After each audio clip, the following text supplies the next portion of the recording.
Madame, Monsieur, bonsoir. 21h30 et comme chaque soir, c'est l'heure de votre édition d'information en français, juste après le titre. Les travaux du dialogue national se poursuivent au Palais des Congrès. Au menu de ces 4 ateliers, les dossiers politiques, économiques, sociaux et culturels du pays. Clôture de la 4e édition de la conférence et de l'exposition Mauritanie 2016 du pétrole et des mines. L'exploitation minière dans notre pays au centre des intérêts. Démarrage de l'exposition Mauritanie au niveau de la foire internationale d'Antalya en Turquie.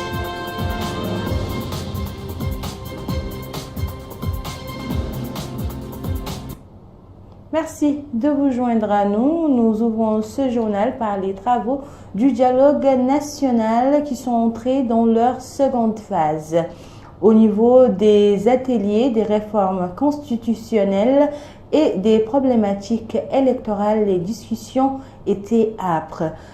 Plusieurs propositions ont été émises dans les 2 ateliers, nous dit Abdullah Damaba. Les problématiques politiques et électorales ainsi que les questions liées aux réformes de la loi fondamentale au cœur des débats dans le cadre de ce dialogue national inclusif. Ainsi, les acquis liés au dialogue politique de 2011, la révision du code électoral, la CENI, les conseils régionaux, le financement des partis politiques figurent sur l'agenda des discussions pour l'atelier sur les questions politiques et électorales, alors qu'au niveau de la salle où se tiennent les discussions sur les réformes constitutionnelles, les acteurs sont longuement revenus sur la révision de l'article 26 portant sur la limite d'âge des candidats aux élections présidentielles, le Sénat, les réformes à entreprendre concernant la devise de l'État, l'hymne national ainsi que la représentation des wilayas au niveau du Parlement. Ce participant souligne que les travaux se sont poursuivis aujourd'hui. Il indique qu'ils sont revenus sur la plupart des thèmes, dont la création d'un poste de vice-président et l'article 26 relatif à la limite d'âge pour les candidats aux élections présidentielles. Je pense qu'il est de la responsabilité de tout un chacun de mettre ses intérêts personnels et de participer à ce dialogue qui est une tribune pour tout le monde, où tout le monde assiste à part égale à exprimer ses opinions et à construire la Mauritanie. Il faut rappeler qu'environ 600 personnes prennent part à ces travaux, des participants issus des formations politiques, centrales syndicales et organisations de la société civile. L'atmosphère et le même engouement régnaient dans les ateliers de la gouvernance économique et financière et de l'état de droit et de la justice sociale. Et nous restons toujours avec notre reporter Abdullah Damaba. Les séminaristes continuent de présenter leur approche et point de vue afin de renforcer l'état de droit et la justice sociale et indiquer la voie à suivre pour une meilleure gouvernance économique et financière. Chacun, au niveau de l'atelier pour le renforcement de l'état de droit et de la justice sociale, a présenté son approche de l'indépendance de la justice, des libertés individuelles, de la cohésion sociale, de l'unité nationale, entre autres. Concernant l'atelier relatif à la gouvernance économique et financière, les participants ont épluché le programme EMEL, la création d'un observatoire national de contrôle des marchés. Des projets pour un mieux-être des citoyens ont été mis en avant. Nous avons, à l'instar de tout, recommandé l'existence de conseils régionaux de développement qui soient bien achalandés par des gens compétents qui aident le Wali dans le développement économique local. Mais nous avons aussi préconisé qu'il y ait un ministère de l'aménagement du territoire et de la décentralisation pour que toutes les politiques qui sont spécifiques à chaque région puissent avoir le dessus et donc prises en compte pour qu'il y ait un développement économique homogène pour toute la patrie et pour tous les Mauritaniens. Nous avons des problèmes extrêmement importants dont il faut parler. Il s'agit notamment autour de l'éducation, autour de la santé. Autour de l'éducation, je pense qu'il faudrait plaider pour une école républicaine où tous les enfants mauritaniens vont se retrouver à égale chance et où on va essayer d'améliorer. Améliorer le système éducatif peut procéder, par exemple, par la mise en place de hauts conseils éducatifs rattachés directement auprès du président de la République. Il faut rappeler que les débats sont modérés par un représentant de la majorité présidentielle et de l'opposition. Clôture aujourd'hui au Palais des Congrès de la 4e conférence et exposition sur les secteurs miniers et pétroliers placés sous le haut patronage du président de la République Mohamed Ould Abdelaziz. Une occasion pour le ministre du Pétrole, de l'Énergie et des Mines Mohamed Ould Abdel Fattah d'indiquer que cette 4e édition a connu une large participation des investisseurs et sociétés étrangères, ce qui se répercutera positivement sur les secteurs miniers et pétroliers de notre pays, a-t-il indiqué enfin. L'exposition organisée en marge de la conférence internationale des secteurs miniers et pétroliers a été visitée par un large public. Compte rendu, Bokar Belaba. Ce salon réunit toutes les parties prenantes de l'industrie extractive en Mauritanie, les opérateurs miniers et pétroliers, les prestataires de services des experts pétroliers et miniers, des institutions financières internationales ou encore des représentants des pays voisins et partenaires au développement. Nous espérons en tous les cas, malgré la conjoncture difficile, que ce salon soit une réussite et visiblement vu l'affluence et malgré, comme je vous dis, la conjoncture mondiale difficile pour l'industrie extractive. En tous les cas, la Mauritanie, de par ses dernières découvertes gazières importantes, continue à être une zone d'intérêt. Donc une province, en tout cas, pétrolière et gazière importante. Nous sommes en cours d'expansion, la phase 1 d'expansion de la mine.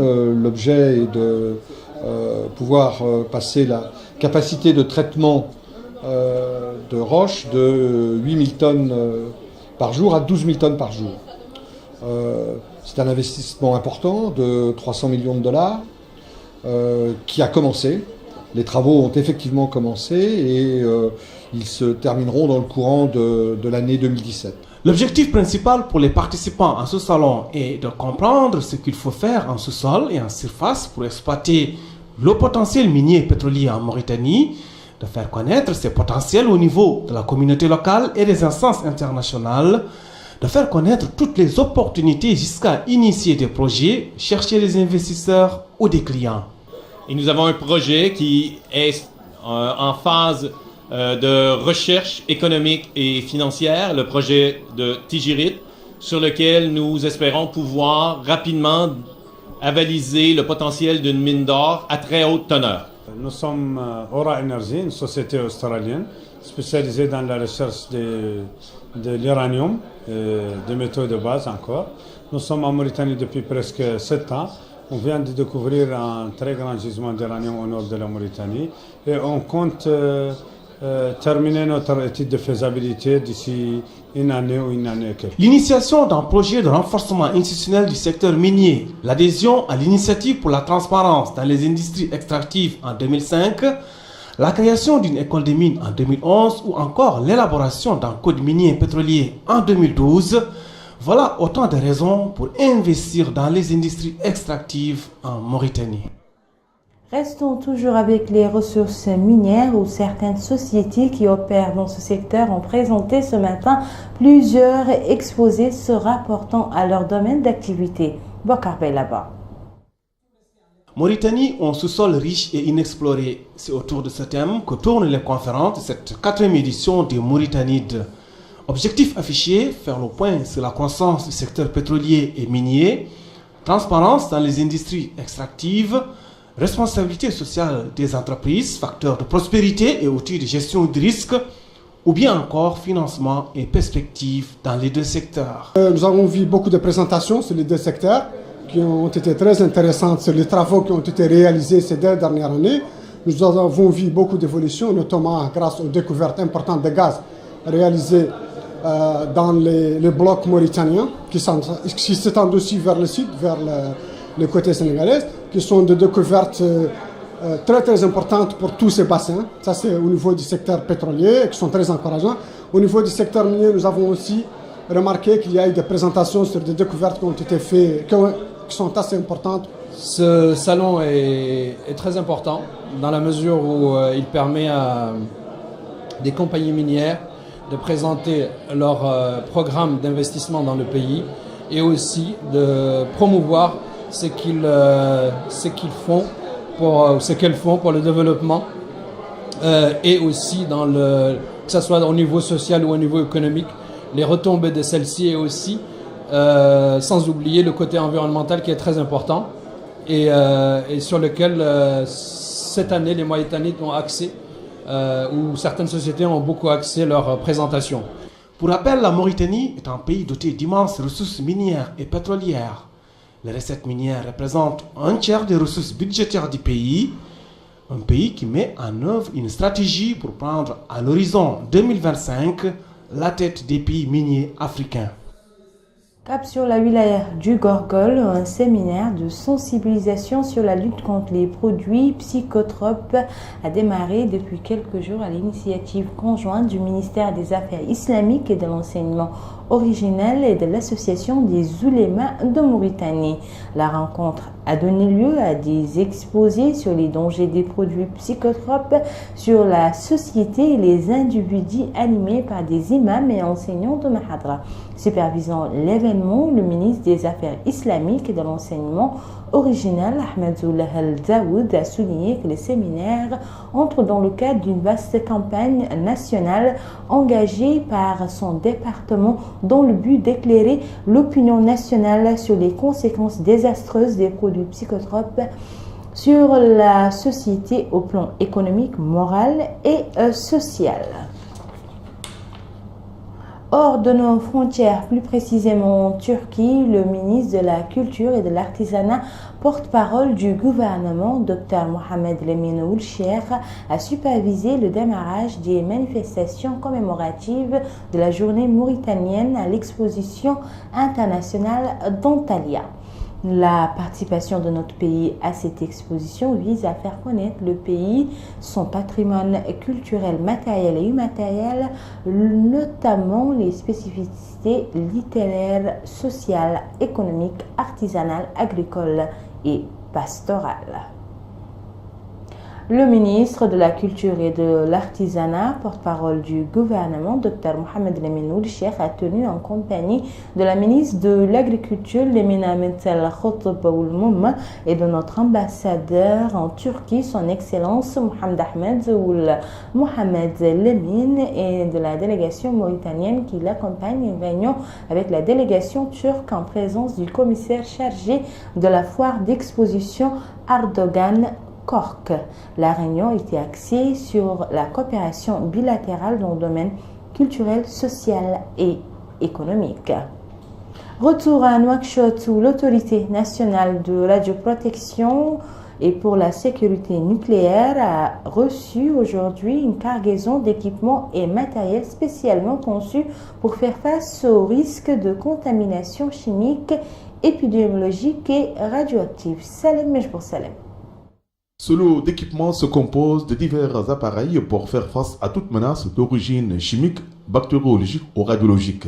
Cette aide de l'Union européenne renforcera les dispositifs existants et placés sous l'autorité nationale de radioprotection, de sûreté et de sécurité nucléaire. Son importance a été mise en évidence par le conseiller du Premier ministre, le représentant de l'Union européenne et par le président de l'autorité nationale de radioprotection, de sûreté et de sécurité nucléaire. Il va falloir remercier très sérieusement l'Union européenne pour tous ses appuis, à travers des dons, à travers l'expertise, à travers la formation. Et bien sûr que ce n'est pas terminé, nous allons renforcer davantage ces efforts. Nous allons aussi de notre côté faire en sorte que nous soyons à la hauteur de tout cet effort que nous a généreusement offert l'AIE. Donc l'ARCL, qu'est-ce qu'il lui reste maintenant? C'est de poursuivre ces efforts pour renforcer davantage sa coopération avec tous ses partenaires. Bien sûr, en commençant par l'Union européenne, à laquelle d'ailleurs je tiens au nom de l'ARCL et du gouvernement mauritanien à adresser nos plus vifs remerciements pour tout ce qu'ils ont apporté pour nous doter d'une capacité suffisante et efficace pour prévenir, faire face éventuellement à tout risque, incident ou acte de nature NRBC. L'Union européenne, je crois, a toujours été un partenaire important et fiable de la Mauritanie. Et je suis content que ici aujourd'hui. On voit encore une preuve tangible de cela. On a ces équipements ici pour faire face à toutes sortes de menaces. Les techniciens appelés à faire usage de ce matériel suivront prochainement une session de formation adéquate. Démarrage à Nouadhibou des travaux d'un atelier relatif à la validation de la troisième phase de l'étude de viabilité pour la construction d'un nouvel aéroport international dans les locaux de l'autorité de la zone franche de Nouadhibou, avec la participation de responsables de l'aviation civile et militaire. Cet atelier intervient après 2 rencontres similaires, dont la première a confirmé la viabilité commerciale de la transformation de l'actuel aéroport de Nouadhibou en nouvel aéroport international. Cher Saadbou. Cet atelier intervient après 2 rencontres similaires dont la première a confirmé la fiabilité commerciale de la transformation de l'actuel aéroport de Nouadhibou en nouvel aéroport international. La deuxième phase a, elle, été consacrée à la conception des scénarios possibles pour déterminer le site approprié de cette nouvelle infrastructure. Le secrétaire général de l'autorité de la zone franche de Nouadhibou, M. Jeilani Oulicheikh, a indiqué que cette rencontre s'inscrit dans le cadre du portefeuille des projets structurels que tente de matérialiser l'autorité de la zone franche de Nouadhibou pour la réalisation d'une vision économique dans le domaine du transport aérien et la disponibilisation d'infrastructures appropriées conformément au plan de développement adopté par l'autorité. Il a ajouté que cette étude vient s'ajouter aux autres réalisations accomplies dans le domaine du transport maritime, dont la première phase relative à l'étude de fiabilité pour la construction d'un port en eau profonde a été achevée. Le secrétaire général a précisé que cette étude est considérée comme une partie de 3 projets prioritaires que l'autorité de la zone franche de Nouadhibou tente de réaliser. Il s'agit, a-t-il dit, en plus de l'étude du pôle maritime concurrentiel et du port de Nouadhibou en eau profonde. Et pour clôturer le tout, le secrétaire général a visité en compagnie du chef d'état-major de l'armée de l'air, le général de brigade Mohamed El-Haritani, du commandant de la première région militaire, le général de brigade Othman Oulabeid Lahmar, et d'autres responsables du secteur de l'aviation, le site retenu pour la construction du nouvel aéroport et qui est distant de 14 km de la ville de Nouadhibou. La première édition du festival cinématographique Karama pour les droits de l'homme a démarré hier soir au Musée national. Le programme de la manifestation, qui dure 3 jours, englobe un colloque qui doit discuter de la question de la femme rurale, de la propriété foncière et des ABC, de la vidéo et de la photo. Cher Saadbou. Le programme de cette manifestation, qui dure 3 jours, englobe un colloque qui doit discuter de la question de la femme rurale, de la propriété foncière et des ABC, de la vidéo et de la photo. C'est l'occasion pour le directeur du festival, Mohamed Ali Bilal, d'indiquer que l'organisation de cette première édition du festival traduit la volonté des cinéastes mauritaniens de réaliser leur dessein, à savoir l'action pour rapprocher les peuples et les cultures. Il a ajouté que cette manifestation constitue un espace et une tribune libre pour les activistes et les acteurs des droits de l'homme afin d'aborder toutes les questions afférentes à ce problème. La présidente du festival a précisé que l'organisation de cette manifestation est une occasion pour présenter des films qui traitent des sujets afférents à la vie, à l'enseignement et à la santé, conformément à la Déclaration universelle des droits de l'homme, à la Constitution mauritanienne et aux conventions internationales. Elle est aussi revenue sur les objectifs et les thèmes choisis pour ce festival. C'est tout le sens du thème choisi par les organisations de ce festival cette année, qui est « Droit des femmes rurales à l'accès à la propriété de la terre en vue de leur autonomisation ». Madame, Messieurs, chers invités, au regard de l'impérieuse nécessité d'édifier un monde égalitaire, de paix, de solidarité et sans discrimination, je reste persuadée, comme le disait un grand homme de notre époque, qu'il y a une vérité universelle applicable à tous les pays, toutes les cultures, toutes les communautés, qui est celle qui disait que travailler pour la promotion des droits humains et l'égalité des chances est le plus grand investissement qui soit dans notre avenir partagé. Il faut se réjouir cependant des efforts menés par les femmes et les hommes qui combattent inlassablement pour l'ancrage et le respect des droits à travers des actions de sensibilisation, de plaidoyer, comme les organisateurs de ce festival qui a pour objectif 1. De soutenir l'effort national des institutions gouvernementales concernées par les droits humains. 2. De soutenir les causes des droits de l'homme en Mauritanie au niveau artistique et pour qu'ils soient accessibles à toutes les couches. 3. Construire un réseau de contact entre toutes les parties concernées et intéressées, aussi bien par le cinéma que par les droits de l'homme au niveau local et sur le plan international. Il faut noter que le festival est à sa première édition et a joué un grand rôle auprès du royaume de Jordanie qui a contribué à son organisation dans notre pays. Mis en examen pour assassinat terroriste et suspect clé des attentats qui ont fait 130 morts, Salah Abdeslam est détenu à l'isolement depuis le 27 avril dans une prison au sud de Paris et placé sous vidéosurveillance 24 heures sur 24. Suspect clé des attentats du 13 novembre, Salah Abdeslam n'a désormais plus d'avocat. Les avocats Franck qui assuraient la défense de Salah Abdeslam, suspect clé des attentats de Paris, ont annoncé qu'ils renonçaient à le représenter suite à son mutisme face au juge. Voilà, mesdames et messieurs, c'était tout pour cette édition. Je vous en rappelle les principaux titres. Les travaux du dialogue national inclusif se poursuivent au Palais des Congrès. Au menu de ces 4 ateliers, les dossiers politiques, économiques, sociaux et culturels du pays.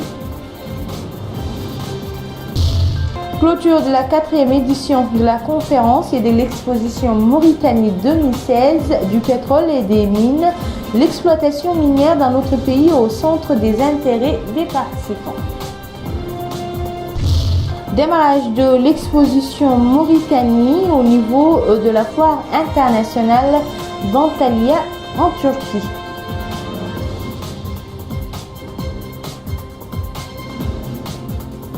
Où que vous soyez, c'était un réel plaisir pour moi de partager avec vous ces moments d'information. Le JTF revient demain soir, comme chaque soir, à la même heure et vous serez en compagnie selon le planning de service de Houria Mintsemoula Idriss. Quant à moi, il ne me reste plus qu'à vous souhaiter de passer une bonne fin de semaine et à la semaine prochaine, Inch'Allah.